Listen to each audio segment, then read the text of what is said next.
Jaguar is asking dealers to just give up their franchises. Just let them go. Just accept that it's over for the brand. Well, they're not saying that, but kind of. Hello, my friends. Welcome to the channel. I remember when I was a boy, I remember my dad saying to me, you know, the best car you can get, son, it's a Jaguar. Jaguar has the best engineering. Their engines will last for 800,000 kilometers or more than 500,000 miles. And I said, Dad, how do you know that? And he said, oh, because the local mechanic, he told me they're amazing. Well, regardless of whether or not that was true, Jaguar is almost dead as a brand. Worldwide sales for the brand have continued to decline year after year after year.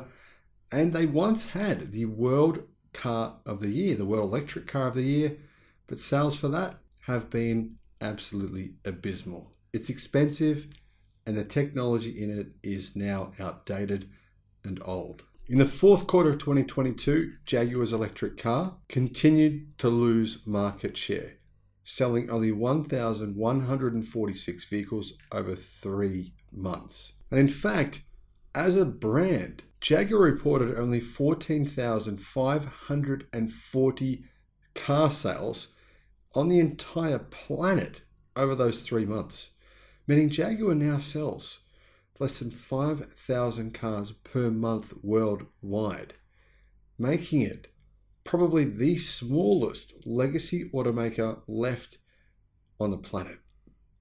And Jaguar now is recognizing the fact that they may never survive.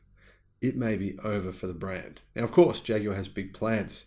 They plan on going electric only. But unfortunately, they are so far behind in this ambition, they really don't have anything compelling on the horizon that it appears as though the company could in fact be dead. A picture is starting to develop of what Jaguar's US dealership network might look like in 2025 when an all-electric and far more expensive 3-vehicle lineup replaces today's models. It will be smaller, perhaps massively so, and many sales could take place digitally as the brand looks to reinvent itself after a number of struggles dating back more than 50 years, many losses, and really a lot of lean times. Since 1968, Jaguar has had 4 corporate owners. Its current owner, the Indian company Tata Motors, bought the brand and Land Rover from Ford back in 2008. In addition, Jaguar has dealt with labor issues and it's battled quality problems as well as suffered through product droughts, outdated plants, executive turmoil, and a number of other crises. Automotive News says that Jaguar Land Rover has started the process of reducing Jaguar stores by offering dealers extra allocations of the hot-selling Land Rover nameplates. Well, they say they're hot-selling. I personally would beg to differ. These include the redesigned Range Rover, the Range Rover Sport, and the Defender. Now, the only car there that I think has any real future is the Defender. However, Range Rover and Land Rover don't have a single electric car, and there's nothing even planned over the next few years. So Land Rover and Jaguar dealerships are in for a very, very tough time. That's if they even exist by 2030. Now, the proviso for these Jaguar dealers being offered more Land Rover vehicles is if they give up the Jaguar franchise without any kind of compensation at all. It's unclear how many dealers have already accepted the offer. It could be as many as 40, said one dealer who has been following the situation but didn't want to be identified. According to the Automotive News Research and Data Center, Jaguar Land Rover started 2023 with 395 US dealerships, the vast majority of which carried both brands in a dual showroom with Jaguar on one side and Land Rover on the other. When the current 5-vehicle Jaguar lineup rides into the sunset in roughly 1 year, the brand's dealership footprint could look more like that of ultra-luxury brands. It aspires to compete against companies like Aston Martin and Bentley. These brands have fewer than 50 US dealerships, with many clustered in major luxury markets such as Los Angeles, New York, and Miami.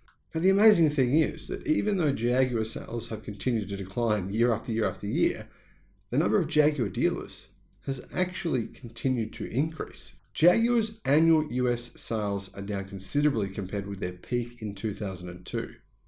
And by 2025, the brand plans to move into the ultra-luxury segment, positioning itself as a competitor for Bentley. In the United Kingdom, Jaguar plans to reduce the number of dealerships to around 20 from 80 today, cutting 75% of their dealerships within the next 1 to 2 years. Jaguar Land Rover this month issued a statement denying it has settled on its UK dealership count, saying our objective is to build a stronger and more sustainably profitable Jaguar and Land Rover network for the future. We are consulting with our retail partners on how we achieve this objective, but it is too early to disclose details due to their commercial nature. Now, obviously, realistically, there won't be any dealerships anywhere in the world, period. Doesn't matter who they want to compete with, if they don't have any compelling electric cars within the next few years. It's that simple. Jaguar Land Rover acknowledges changes are coming to Jaguar's retail footprint in the US, but because plans are not finalized, officials won't give details. We plan to transform the way our customers in the US purchase vehicles by elevating the customer experience to be consistent, transparent, and omni-channel, offering a seamless, modern luxury purchase experience built on the latest digital infrastructure to serve them wherever and however they choose. Now, they say digital infrastructure, the latest digital infrastructure, but none of their cars come even remotely close to matching that description. We're progressing with our US retailer network to put our customers at the center of everything we do and build a sustainable future for JLR and our retailers, the company said in a statement to Automotive News. The move would largely mirror the strategy Jaguar's European dealers were told of recently: massive cuts. And it would be in keeping with Jaguar Land Rover's corporate goal of adhering to consistent marketing, dealership, facilities, and advertising in global markets. The transformation is underway. Jaguar last week appointed a new brand director called Rawdon Glover, who will manage the line's transition. Basically, he will manage the funeral of Jaguar. Details of the offers to Jaguar's dealers are sparse.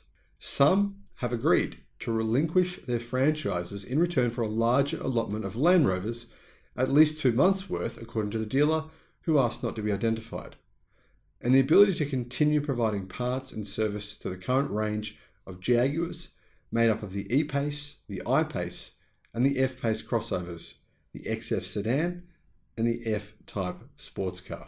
Under the new reimagined plan created by former Jaguar Land Rover CEO Thierry Bolloré, who abruptly quit last year, Jaguar is paring its lineup and moving way up market.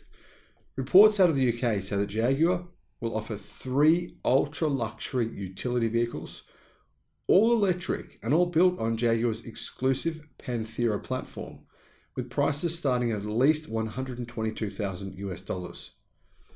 Jaguar's 2023 US lineup starts at around $48,000 US in the United States, and most vehicles top out at around US $80,000. Meaning, every single vehicle that Jaguar sells in the future, if they still exist, will be significantly more expensive than the most expensive vehicles they sell today. Exclusive trims and SV performance options on the F-Pace and F-Type can push prices up into the 6-figure territory, but they're still cheaper than even the cheapest Jaguar will be in 2025. And that's if they can even get their new EVs to market, which they're struggling to actually develop.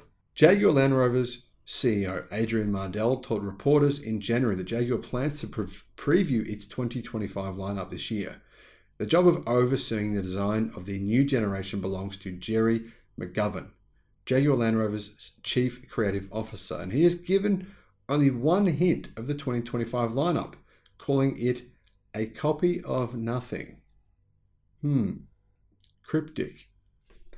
Under Ralph Speth, who was CEO from 2010 to 2020, Jaguar Land Rover dealers were required at a cost of millions of dollars to construct stores with dual showrooms that separated the Jaguar and the Land Rover brands. All that investment now will amount to nothing. The likelihood of Jaguar's new EVs with new platforms, even existing, seems incredibly low based on reports that have recently emerged showing that Jaguar's electric vehicle platform development has been beset with numerous problems and challenges. If you're a fan of the brand, I'm sorry, my friends. I think it could be over. Let me know your thoughts in the comments. Thank you for watching. Bye-bye.